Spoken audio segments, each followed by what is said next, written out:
yes. It's in front of them. How can you not see it? If you So won't see frustrating. it, So yes. frustrating. Have you ever seen They Live, the film? Yeah, I love it. Uh, Oh, that's so good. it's brilliant film, man. Oh, I love it. Yeah, I get love. chills every I love. time I see it. Sorry. I get chills every time I watch it. Me too. It's just Mm. that John Carpenter. He really knew what the score was like back then in the 80s, man. He was very informed. Yes, Yeah, it's it's a great amazing. film. I love the scene where he starts hitting the guy. He's beating. They start beating the head off each other, you know, because Oh yeah. he wants them to put on the shades, and I kind of feel like that with a lot of people. I just Me go, too. please listen, just listen to me, please. And you get so frustrated because you know you really care so much for everybody around you, and all you want them to do is listen to you and not even believe you. You know, I don't want anybody to believe me, but just to Yeah, just look into it for look heaven's into sakes, that. you know? So yeah. So how long have you been active? Eva, did you say you woke up in 2009 as well? Yes, mm-hmm. And did you take immediate action then? Did you say as well? Like, yeah, I took action. Yeah, I was like, damn, what I'm gonna do? I need to find people, but you know, it's hard to find people in Germany, in Augsburg, the town I live. yeah, And so I started just do my thing, you know. I just got me some bumper stickers. I found a nice copy shop in Augsburg, and hmm this guy is so good. He supports me, and he give me the stickers for free sometimes, you know.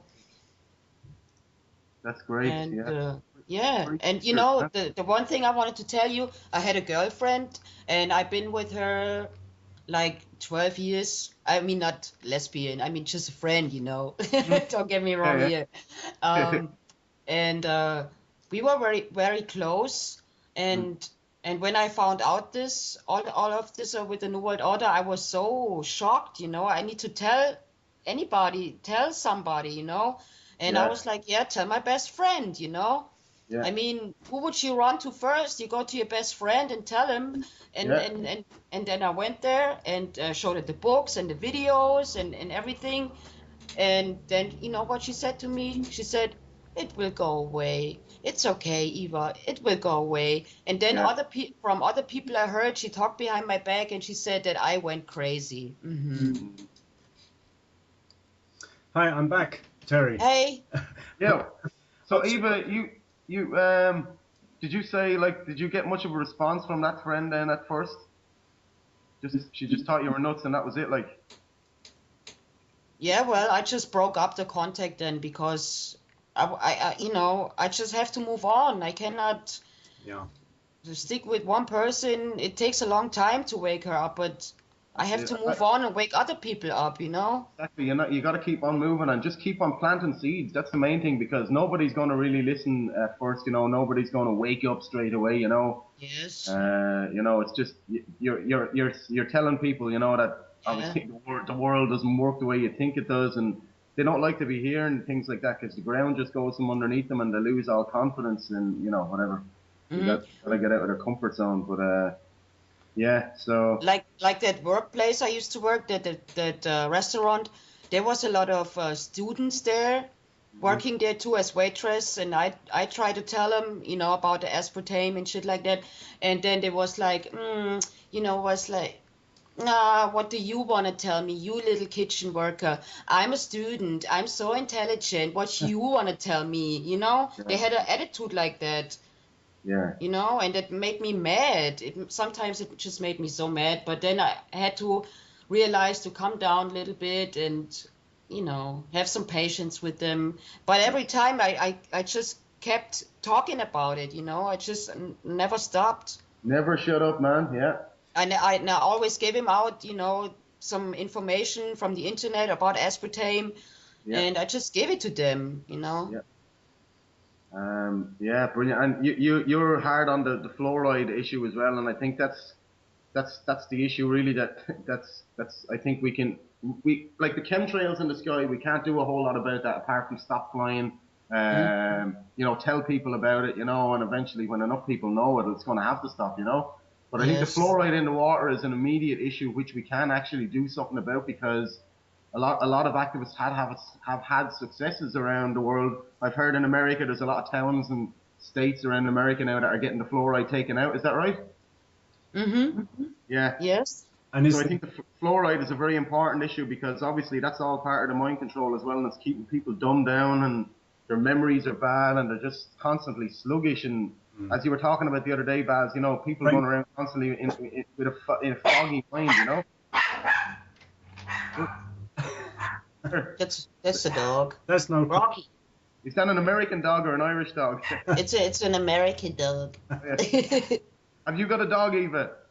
No, that's the dog of my friend here. I wonder, can the dogs help us with the awakening if we could stick little messages to them to deliver them to people or something?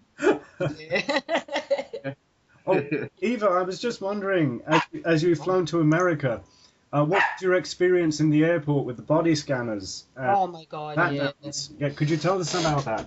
Yes. I had 2 stops, and the first stop was in Washington. Mm-hmm. And I walked there, you know, and then I saw the body scanner. I was like, oh my God, here we go.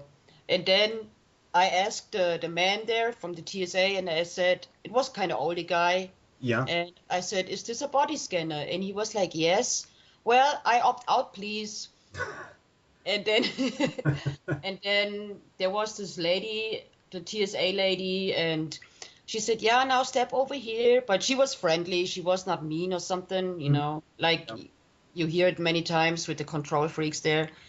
I think I had a good shift there or so, you know, I mean. Was she very intrusive? I mean, did she get her hands on you a lot, or? Yeah, I mean, she put new gloves on, and then I just looked at her straight in the eyes, and I said, but you're not gonna stick your hands in my pants, don't you? And then she was like, no, okay. And then, you know, she thought, give me a pat down. But she did not stick her hands in my pants. She did not do it. She just sounds like one of the better ones. Yeah, she was, you know, I don't think it's right to do it at all. But it really breaks my heart to see little children. Yeah, I mean. Being tested. You know, it's so awful. And but on the other airport I saw, that was in Newark, you know, the New Jersey airport. Yeah, I've been there, yeah. And there was an old lady sitting in a wheelchair, and I watched it, and they grabbed her out of her wheelchair, and she couldn't hardly stand, and Man, it's just just beyond belief. And Terry, you know, I've been telling people about the body scanners and the pat downs and all that because it's all coming here as well. Actually, the scanners were banned in Italy, so you know we do have control, you know, over these things, you know. But, it's amazing that people are lying down and rolling over to this. Yeah. If somebody in a park come over and touched your child, you know, in the genitals or whatever, they go to prison for that. But the TSA agents are, you know, they're anointed with this sacred power that seem to be able to do anything. And it's how the hell can people just accept this, man? You know, it's just crazy. And that's in the USA, and they've rolled it out onto the streets there in America. That's expanding their jurisdiction all the time, and that's eventually it's nothing to do with airport security at all. Obviously, it's all just about getting the Gestapo spread out around onto the streets eventually, Yeah, to acclimate you. Exactly. Nice and slow, just like the frog in the pot.